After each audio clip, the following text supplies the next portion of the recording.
En el mundo del entretenimiento, hay figuras que brillan con luz propia, no por su tamaño, sino por el impacto que dejaron en la historia. Detrás de la risa, los aplausos y la fama, muchas de estas personas vivieron historias llenas de lucha, rechazo, traiciones y finales trágicos. Hoy vamos a recorrer las vidas de algunos de los personajes con enanismo más icónicos que marcaron nuestra cultura, pero no solo desde el éxito, sino también desde el dolor, la explotación y la dura realidad que enfrentaron fuera del escenario. Esta es la verdadera historia detrás de los 8 enanos más famosos del entretenimiento. Comenzamos. Si hubo alguien que dejó marca en la cultura popular mexicana, fue Margarito Esparza Nevares. Su figura era inconfundible, diminuto en estatura, pero inmenso en talento. Durante años, este hombre supo conquistar al público con su voz, su carisma y su particular sentido del humor. Sin embargo, detrás de esa imagen de hombre sonriente, se escondía una vida marcada por la explotación, la burla y un final tan trágico como indignante. Nacido en 1936 en San Ignacio, Sinaloa, Margarito creció en un mundo que no estaba diseñado para personas con su condición. Su enanismo lo hizo destacar desde joven, pero también lo convirtió en un blanco fácil de burlas y explotación. Desde pequeño, trabajó en circos y espectáculos callejeros, hasta que su talento lo llevó a los escenarios de la radio y la televisión. Era un músico nato, componía canciones y tenía una voz única que lo hizo destacar en el mundo del espectáculo. Durante la época de oro del cine mexicano, su figura se volvió recurrente en muchas producciones, compartiendo pantalla con leyendas como Germán Valdés, Tintán y hasta Kirk Douglas en Hollywood. Pero la fama tiene fecha de caducidad, y con el tiempo, su presencia en la televisión y el cine comenzó a desvanecerse. Para muchos, Margarito era simplemente un personaje de comedia, alguien que causaba risa por su tamaño y sus ocurrencias. Pero detrás de la pantalla, era un hombre con una vida compleja. A pesar de su imagen infantilizada, tuvo una familia y 3 hijos. También existieron rumores de rodearse de mujeres ajenas en el pico de su carrera, aunque quedará en el misterio, pues su figura pública estaba siempre ligada a la comedia y la música. Era un hombre solitario, que a pesar de haber sido querido por el público, nunca tuvo el respaldo de la industria. Y con el paso de los años, su carrera comenzó a declinar. A medida que envejecía, su situación económica se volvió cada vez más precaria. En los últimos años de su vida, su única fuente de ingresos eran las invitaciones a programas de televisión, donde su presencia no era precisamente para rendirle homenaje, sino para burlarse de él. Uno de los peores ejemplos de esto fue su participación en Multimedios, donde lo llevaban únicamente para hacerle bromas crueles. Los conductores se aprovechaban de su condición y su necesidad de dinero para ridiculizarlo, empujándolo constantemente a la humillación pública. Era evidente que no se sentía cómodo, pero necesitaba el dinero. El actor que alguna vez trabajó en Hollywood y con los grandes del cine mexicano, ahora era tratado como un simple bufón.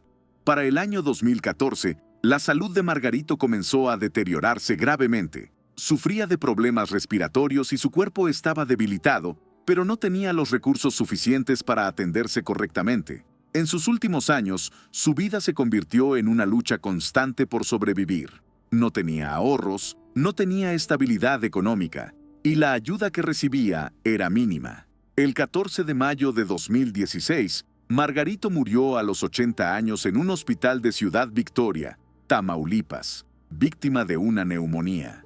Se dice que no pudo costear su tratamiento médico y la enfermedad terminó por vencerlo.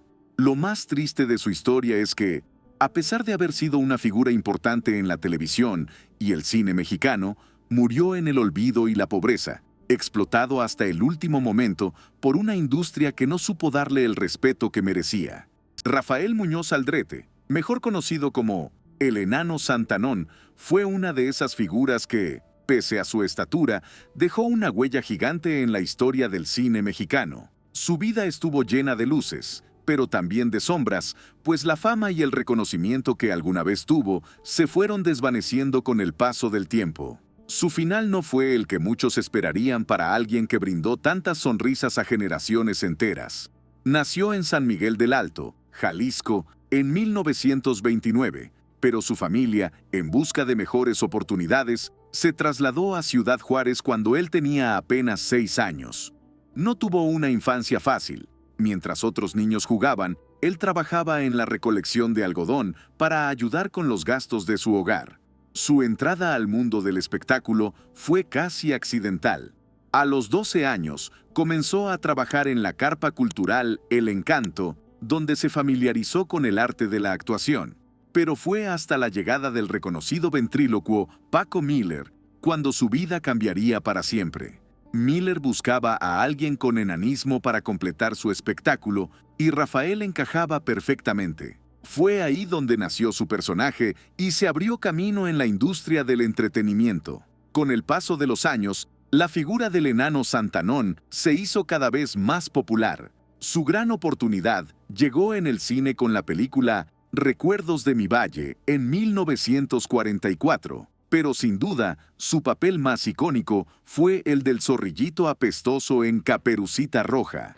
En esta reinterpretación del clásico cuento, compartió créditos con grandes figuras como María García y el Loco Valdés. Gracias al cariño del público, fue llamado a participar en más películas y programas, hasta convertirse en un referente del cine infantil y de la época de oro del cine mexicano. Colaboró con grandes estrellas como El Santo y María Félix, demostrando que su talento iba más allá de su apariencia. A pesar de su éxito en la pantalla, su vida personal fue muy distinta. No se le conoció pareja formal ni hijos, y aunque vivió rodeado de gente y mujeres en su etapa de fama, al final terminó solo y olvidado. Muchos de sus colegas siguieron con sus vidas, mientras él quedaba relegado a la memoria de algunos pocos nostálgicos. Al retirarse del espectáculo en los años 80, su situación económica se volvió precaria. A pesar de haber trabajado con grandes figuras, su carrera no le dejó suficiente dinero para vivir dignamente. Subsistía con apenas 600 pesos mensuales que le otorgaba la Asociación Nacional de Actores, una suma irrisoria para alguien que había sido parte fundamental del cine mexicano. Pasó sus últimos días en el Asilo San Rafael en Ciudad Juárez, un lugar donde compartía espacio con otros artistas retirados que también habían sido olvidados por la industria y el público. El hombre que en su juventud hizo reír a tantos, terminó sus días con miedo a la soledad. Se dice que en sus últimos años solía contar sus anécdotas del cine a quienes se acercaban a escucharlo, repitiendo una y otra vez los días gloriosos de su carrera. Pero con el paso del tiempo, cada vez menos personas lo visitaban. En 2002, a los 73 años, el enano Santanón falleció en el olvido, sin homenajes, sin tributos y sin la despedida que merecía. No hubo multitudes llorando su partida, ni portadas de revistas recordando su legado. Hablar de Qué Monito es hablar de un personaje que, sin quererlo, pasó de ser una simple mascota en la lucha libre a convertirse en un símbolo de la cultura pop mexicana. Sin embargo, detrás de la fama y el cariño del público, se esconde una historia de abuso, explotación y un final que, aunque no fue tan trágico como el de otros en esta lista, sí deja un sabor amargo al descubrir cómo fue tratado por la industria del entretenimiento. Qué Monito, cuyo verdadero nombre es Alberto Pérez Jiménez, nació en Guadalajara en 1967. Desde pequeño, fue diagnosticado con acondroplasia, un tipo de enanismo que impide el crecimiento normal de los huesos. En una época donde las oportunidades laborales para personas con su condición eran prácticamente inexistentes, su destino parecía estar marcado: el circo o el espectáculo. Como era común en aquellos años, los niños con enanismo eran vistos como activos para la industria del entretenimiento, y muchas veces sus propias familias los empujaban a este mundo, no siempre por elección propia. A falta de oportunidades en otros sectores, sus cuerpos eran utilizados como herramientas para hacer reír o sorprender al público. Qué Monito debutó en los años 80 en la lucha libre, pero no como luchador, sino como parte del Acto de Tinieblas, uno de los luchadores más famosos de esa época. En aquel tiempo, los luchadores solían tener una mascota, término que hoy sería impensable, pero que en ese entonces era completamente aceptado. Bajo el nombre de Aluche, se convirtió en el acompañante inseparable de Tinieblas. Su personaje estaba inspirado en los duendes mayas de la mitología mexicana, lo que hacía que fuera presentado casi como un ser mágico. Sin embargo, la realidad era que Qué Monito no era más que un accesorio para el luchador, obligado a participar en combates donde era golpeado, aventado e incluso humillado. Durante años vivió a la sombra de Tinieblas, quien en más de una ocasión admitió que Aluche no ganaba ni la 10ª parte de lo que él recibía. Era común ver cómo lo pateaban fuera del ring, lo usaban como objeto de burla o lo hacían participar en eventos donde su bienestar era lo menos importante. A pesar de la evidente explotación, Qué Monito no se quejaba. Para él, esto era un trabajo, y la lucha libre le daba una estabilidad económica que difícilmente encontraría en otro lugar.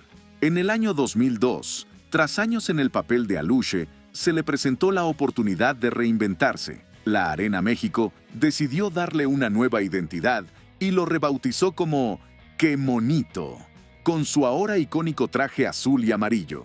Pero, otra vez, el reconocimiento no significó dinero.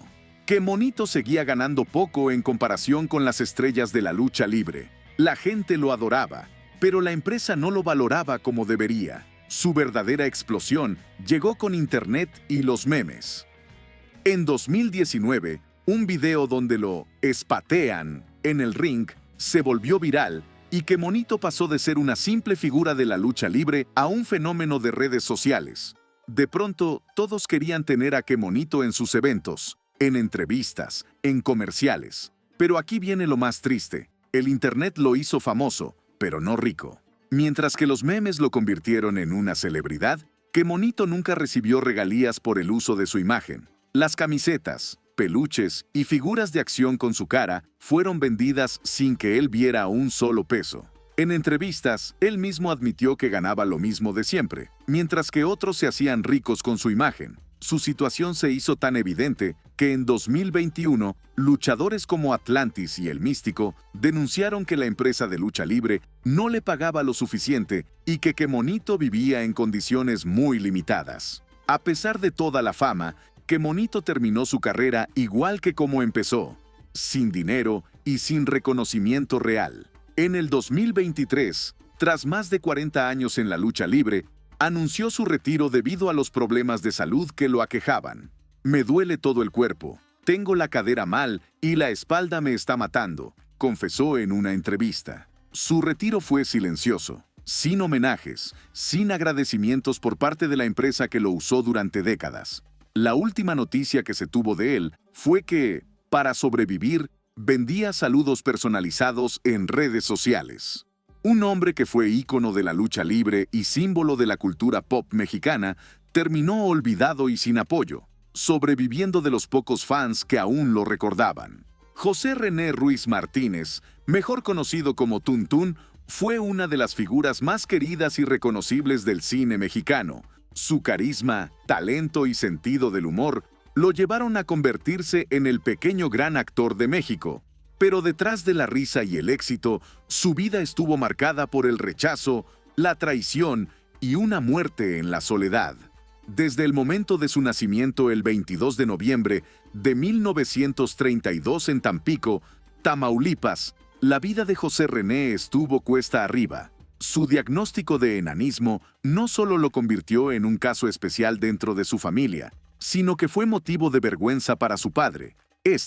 Incapaz de aceptar la condición de su hijo, tomó una decisión cruel: no enviarlo a la escuela por miedo a que fuera objeto de burlas.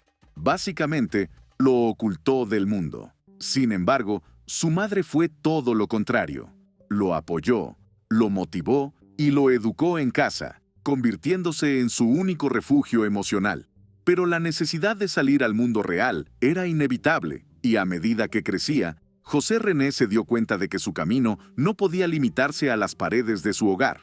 Fue así como, en su adolescencia, descubrió las tandas, una especie de carpas itinerantes donde se presentaban comediantes, magos y otros artistas. Fue allí donde nació su pasión por la actuación y donde comenzaría el viaje que lo llevaría al estrellato. Bajo el nombre artístico de Tuntún, debutó en el cine con la película El Rey del Barrio. 1949, junto al legendario Germán Valdés, Tintán. Su talento y su peculiar presencia hicieron que rápidamente se ganara un lugar en la industria cinematográfica, trabajando con los hermanos Valdés en decenas de películas. Durante la época de oro del cine mexicano, Tuntún logró establecerse como un actor versátil. Aunque muchas de sus apariciones estaban relacionadas con su baja estatura, su habilidad para la comedia le permitió destacar sin necesidad de depender exclusivamente de su condición física. Pero su carrera no se limitó a la comedia familiar. En los años 70, el cine mexicano tomó un giro hacia las películas de albures, doble sentido y contenido más atrevido. Fue en esta época donde Tuntún alcanzó su máxima popularidad en un género que explotaba el humor picante. Su presencia en estas películas le trajo fama y fortuna, pero también lo encasilló en un tipo de papel que con el tiempo perdió vigencia. A medida que el cine evolucionaba, sus oportunidades de trabajo comenzaron a disminuir. Si bien Tuntún tuvo muchos momentos de éxito profesional, su vida personal fue una historia completamente distinta. Se casó con la bailarina Rocío Yentz, quien no solo fue su pareja sentimental, sino también su puerta de entrada a nuevos círculos en el mundo del entretenimiento. Lo que comenzó como una historia de amor, terminó en un drama digno de una telenovela. Se dice que Rocío lo traicionó de la peor manera posible, aprovechándose de su confianza y amor para quitarle toda su fortuna.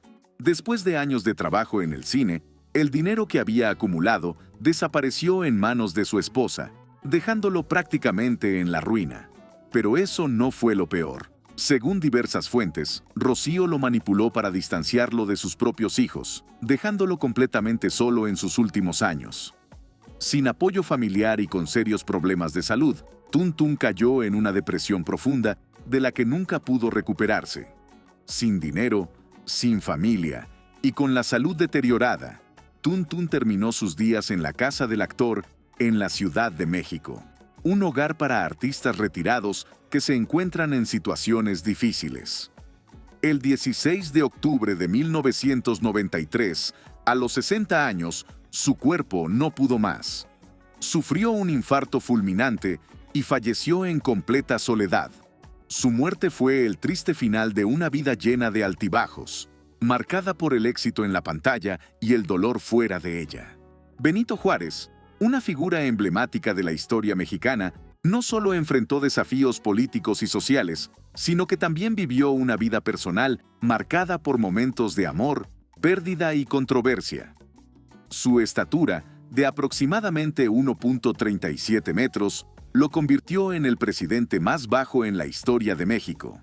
En 1843, a los 37 años, Juárez contrajo matrimonio con Margarita Maza, una joven de 17 años perteneciente a una familia acomodada de Oaxaca. A pesar de la diferencia de edad y origen étnico, su unión fue sólida y fructífera, trayendo al mundo a 12 hijos, de los cuales solo 7 sobrevivieron hasta la edad adulta. Sin embargo, la vida amorosa de Juárez no estuvo exenta de complicaciones. Antes de su matrimonio con Margarita, tuvo 2 hijos con otra mujer, Tereso y Susana. Tras la muerte de la madre de estos niños, Margarita los adoptó y cuidó como propios. Además, durante su matrimonio, Juárez tuvo una relación extramatrimonial con Andrea Campa, con quien tuvo una hija llamada Beatriz. A pesar de las convenciones sociales de la época, Juárez reconoció oficialmente a Beatriz, otorgándole su apellido.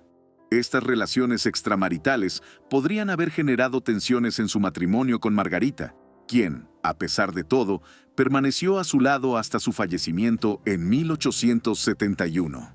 La vida personal de Juárez refleja las complejidades y contradicciones de un hombre que, mientras luchaba por los ideales de una nación, también enfrentaba desafíos en su esfera íntima. Nelson Ned Dávila Pinto nació el 2 de marzo de 1947 en Ubá, una pequeña ciudad en el estado de Minas Gerais, Brasil. Desde su nacimiento, enfrentó el desafío del enanismo, alcanzando una estatura de apenas 1,12 metros. A pesar de esta condición, o quizás impulsado por ella, Nelson desarrolló un talento vocal impresionante que lo llevó a ser conocido como el pequeño gigante de la canción. Su carrera despegó en la década de 1960, y rápidamente se convirtió en un fenómeno en América Latina. Con una voz potente y una presencia escénica que desafiaba su estatura, llenó escenarios emblemáticos como el Carnegie Hall y el Madison Square Garden en Nueva York. Sin embargo, detrás de los aplausos y la fama, su vida personal estuvo marcada por altibajos. Nelson se casó 2 veces y tuvo 3 hijos con su segunda esposa, María Aparecida. Curiosamente, todos sus hijos heredaron su condición de enanismo. Nelson Ned Jr., un talentoso baterista, Mona Lisa Ned, quien se convirtió en doctora, y Ana Verónica Ned, cantante y acróbata. A pesar de su éxito profesional, su vida amorosa no estuvo exenta de dificultades. Las presiones de la fama y las complejidades de su condición física influyeron en sus relaciones sentimentales.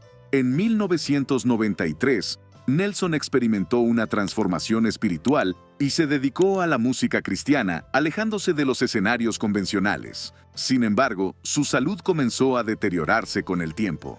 El 5 de enero de 2014, a los 66 años, falleció en São Paulo debido a complicaciones de una neumonía grave. Su partida dejó un vacío en el mundo de la música romántica, pero su legado perdura en las melodías que aún tocan los corazones de muchos. Hervé Villechaize nació el 23 de abril de 1943 en París, en plena ocupación nazi.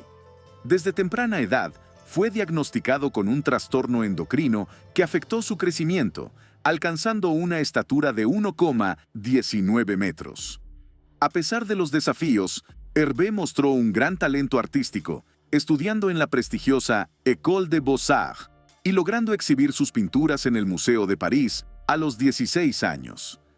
Buscando nuevas oportunidades, emigró a Estados Unidos en 1964 y se estableció en Nueva York.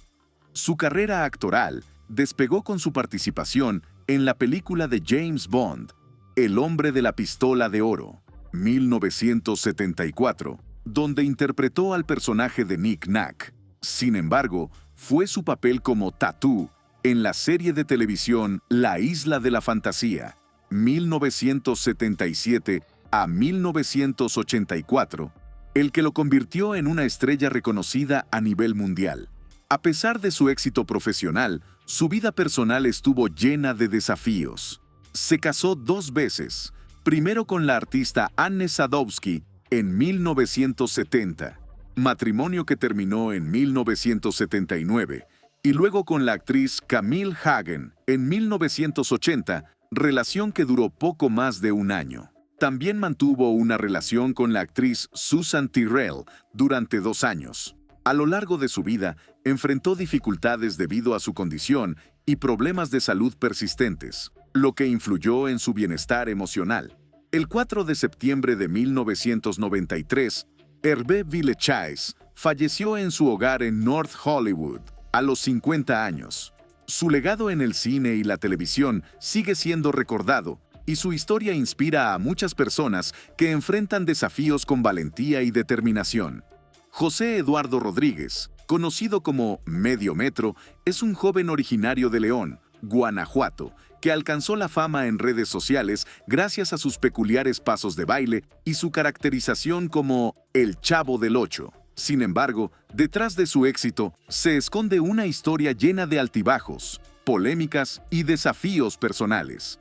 Desde temprana edad, José Eduardo enfrentó el rechazo y las burlas debido a su baja estatura, lo que lo llevó a sumergirse en el mundo de las drogas y llegó a contemplar quitarse la vida. Afortunadamente, encontró una vía de escape en el baile y el entretenimiento, uniéndose al Sonido Pirata, donde adoptó el personaje de Medio Metro y comenzó a ganar popularidad en plataformas como TikTok. A pesar de su creciente fama, la relación con Sonido Pirata se deterioró. José Eduardo denunció malos tratos y una remuneración insuficiente, afirmando que solo recibía 500 pesos por presentación. Decidió entonces emprender su camino en solitario, lo que desató una serie de controversias y enfrentamientos públicos con su antiguo grupo.